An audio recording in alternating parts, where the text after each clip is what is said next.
যেসব ডাকাতরা ধরা পড়েছে তার মধ্যে কয়েকজনই স্বীকার করেছে তাদেরকে বিভিন্ন ধরনের আওয়ামী লীগ পাতি নেতারা ভাড়া করছে ডাকাতি করানোর জন্য, দেশে অরাজকতা সৃষ্টি করার জন্য।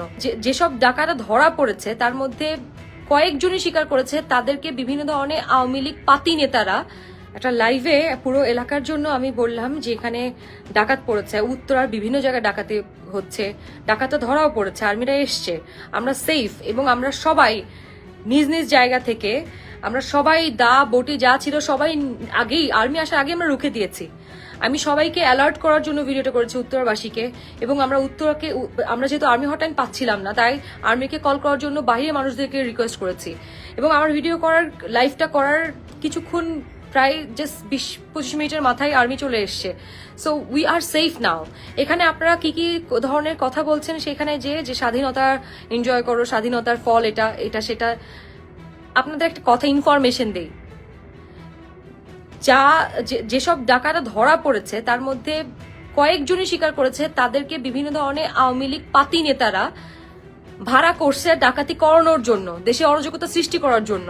তো যারা নির্লজ্জের মতো এখানে এসে কমেন্টস করতেছেন যে আপনাদের নেত্রী ভেঙে গেছে তাই এই যে দেশে অরাজকতা তৈরি হচ্ছে, ছাত্রদের আন্দোলন করছে, ছাত্ররা এখন কোথায়, স্বাধীনতা কোথায়, স্বাধীন দেশে স্বাধীনভাবে ডাকাতি করবে, তা কিভাবে এত নিচে নামেন কিভাবে আপনারাই অরাজকতা তৈরি করতেছেন, আপনারাই আবার এখানে হাসাহাসি করতেছেন। এগুলো কি? এটা তো আমাদের দেশ ভাই, এতগুলো মানুষের জীবন নিয়ে কেন খেলতেছেন আপনারা?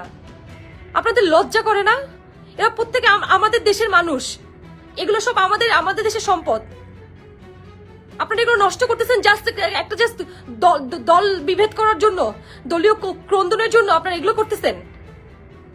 আজকে পুরো এলাকার প্রত্যেকটা মানুষ রাস্তায়, কেউ ঘুমাইতে পারতেছে না। আমরা আগে থেকেই টহল দিচ্ছিলাম পুরো উত্তরাতে।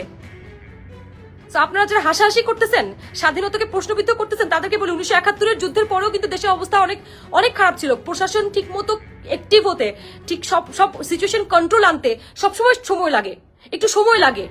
তো এই ধরনের কথা না বলে, অরাজকতা তৈরি না করে, দেশের মানুষের জন্য থ্রেট না হয়ে সবাই একসাথে দেশের জন্য কাজ করেন প্লিজ। অনেক হয়েছে, থামেন এবার। হ্যালো এভরিওয়ান,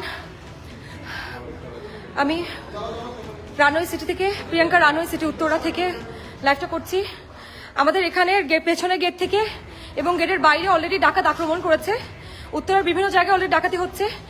আমরা একটু আগে পুরো উত্তরা টহল দিয়ে এসেছিলাম, তখন পর্যন্ত প্রিয়াঙ্কা রানওয়ে সিটিতে কিছু হয়নি, কিন্তু এখন অলরেডি পেছনের গেট দিয়ে ঢুকে গেছে। আমরা সবাই বাসার নিচে দাঁড়িয়ে আছি, যার কাছে যা আছে তাই নিয়ে আমরা দাঁড়িয়ে আছি। কিন্তু আমরা এখনো আর্মির সব হটলাইন নাম্বারে কল দিয়েছি, কিন্তু পাওয়া যাচ্ছে না। আপনারা যদি কেউ যোগাযোগ করতে পারেন please call army for Uttara and specially Priyanka runway সিটির পেছনের গেট থেকে ডাকাত ঢুকতেছে। আমি যদি এটা ভিডিওকে প্রিয়াঙ্কা রানওয়ে সিটি দেখে থাকেন তারা প্লিজ বি অ্যালার্ট। বাসার নিচে সবাই যার দা বটে যা আছে সবকিছু নিয়ে নেমে পড়ুন। আমাদের এখানে সবাই যা নিয়ে নেমেছে। পুরো বিল্ডিং আমরা অলরেডি আর্মি হটলাইন নাম্বারে কল দিয়েছি, কিন্তু পাওয়া যাচ্ছে না। আপনারা যদি কেউ আর্মির সাথে কন্ট্যাক্ট করতে পারেন প্লিজ আর্মিকে ইমিডিয়েটলি উত্তরাতে আসতে বলুন। Uttara is under attack by ডাকাত। বিভিন্ন ডাকাত গ্রুপ বিভিন্ন জায়গায় ঢুকেছে উত্তরাতে। অলরেডি আমরা বিভিন্ন জায়গায় গিয়েছিলাম, কিন্তু এখন আমাদের প্রিয়াঙ্কা রানওয়ে সিটিতে আক্রমণ হচ্ছে। পেছনের গেট থেকে পেছনে অলরেডি মানুষজন চেঁচামেচি করছে, চিল্লাপাল্লা করছে। প্লিজ গাইজ, যারা আর্মির সাথে কন্ট্যাক্ট করতে পারছেন প্লিজ আর্মিকে কন্ট্যাক্ট করুন এখনই। We need help in Uttara. Priyanka Ranway city is under attack by Dakat. Please guys.